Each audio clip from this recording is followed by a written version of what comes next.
I've been having a minor problem on the property the past week or so. I sort of hoped it would go away, but I think I'm actually going to have to do something about it. I went to pump water from the tank up to the concrete tank, which, if you didn't know, is the tank which feeds the house via gravity. And so obviously it's important we keep it topped up, and there's rain coming, so I like to make sure the tanks are as empty as they can to capitalize on that rain, because this is our only source of water, and if that runs out, we run out and we have to pay a lot of money to get water carted up here. Now that tank luckily is full. I have another pump connected to another tank on the library building, so I was able to pump that to the tank's full, so it's not that urgent. But the problem is the circuit breaker has flipped, which means either there's a problem with the circuit breaker or there's a problem somewhere in the circuit. And there are very, very strict regulations in Australia about normal people tinkering around with electrics, and I wouldn't want to do that anyway, not for something as complicated as this. So I am probably going to have to sadly call up an electrician, but prior to doing that, I want to show you this. The other side of the building is Will's workshop, and this is how it is currently looking. So if there is a problem in the circuitry is in this part of the building, I think it's a bit much to ask an electrician to wade through this. So I am now going to spend an amount of time trying to make this room at least negotiable should an electrician have to come into here. I will show you the end result. There we go. Problem not solved, but at least problem tidied away so that the poor electrician can access the floor and access the ceiling and whatever else the electrician may require access to. It's better than nothing. Still, not how I would choose to keep a private space, but each to their own. Next on my list of things to do is trying to replace the battery on the Cox LawnBoss, which is my original mower, but has been superseded by the lovely John Deere for several reasons. This has a bigger cutting deck, which means it takes fewer passes to mow the lawns and therefore is faster, but also it is better able to cope with our hilly and rocky terrain. Nevertheless, I like to have a spare. The battery, however, is in here, so I'm having to remove that hatch, and as you can probably see, isn't that easy to get to, so it's going to be a combination of going in through the back door there and whoops, trying to go in through the engine bay. So I did replace the battery on the John Deere. It had got a bit dodgy, and the last thing I need is an unreliable mower, which is why I'm doing all of this maintenance work. But this looks like it's going to be something else, so we'll see how we go.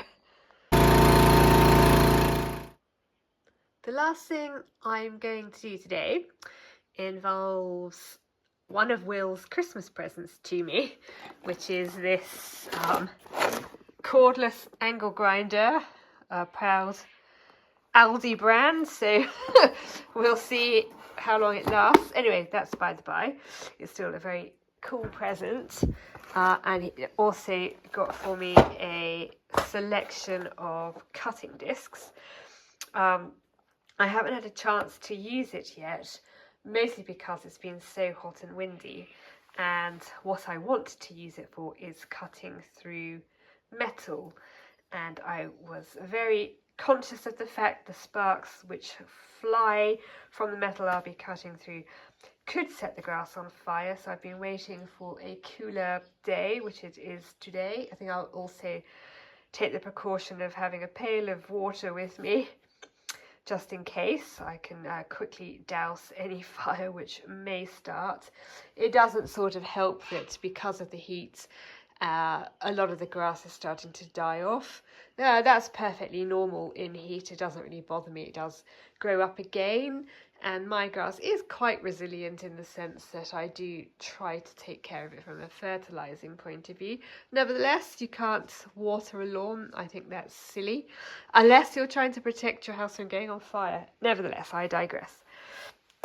What I'm going to do now is crack this open, have a think about the cutting discs I want for the job I want, which is cutting through a combination of metal and wood, although I could cut the wood by hand if it came to that. And then I'll go over and show you what that's all about. Okie dokie. So, I believe I have set this up correctly. It wasn't altogether that straightforward, or at least not for someone like me. It all spoke about inner and outer flanges, and I don't really know what that is. Anyway, so I've stuck the cutting disc between these two circles, and I hope that is what I'm supposed to do. Apparently it functions for both left and right-handed people, and you accomplish that by moving this black thing around. Oh, which I can't. There we go. So, excuse the birds. Anyway, what I want to try and cut through is this, which is the remnants of the old pole for the old clothesline. It means that I will be able to mow around this section a bit easier. I won't be able to cut it down to ground level because these supporting nails are in place, although I might see if I can pull those out. That's because the weakness of this pole meant it was starting to lean, and I tried to shore it up. But anyway, the outer is this really quite soft metal, and the inner is wood, so I'm not too sure how this will cope cutting through wood, but at least if I can get the metal, I should be able to saw the wood with just a normal saw. I've got my safety precautions to hand. I'll see how this goes and I'll report back. Here we are then. I cut the substantial part of it off and then went round and kneaded it up, and I did also go to the trouble of pulling out the nails. I dug around it a bit, exposing the tube that it went into. It's stuck fast into that tube, and this tube is essentially below ground level anyway, so I think if I mound the soil up around it, we'll be good to go. I should have no trouble mowing over that. So yes, probably not going to be great on massive jobs, but certainly that's not the sort of job that I have to do around the property. So for this kind of smaller things that I do find myself having to do, I think this could prove to be quite useful. The only question I have is that, given this is Aldi, is how easy it'll be to get replacement cutting discs. But who knows? So far, pretty impressed.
Time to move things on in the house. So using the paint I recently acquired from Bunnings, I am taking the opportunity to paint in the guest bedroom some of the wooden walls. I might do this. We do have plans for wallpaper, but that's slightly complicated in that we'll need to get some insulation and some board to cover that wall. so we won't be doing that anytime soon. So I'm thinking maybe in the interim I might just paint it. The tin of paint I've got is ample big enough, and at least that'll be a little bit more finished looking. So this is how it's looking now. This is the first top coat. It'll need at least 2. For the time being I'm leaving the wardrobe doors, but I will see how I feel about it once the room's complete, including this. That'll give me a better idea as to whether I want to leave the doors like that or if I want to paint those too. So we're getting there very slowly, step by step, through a combination of alternating between a bit of a focus on the garden and a bit of a focus on the house. But we are making progress.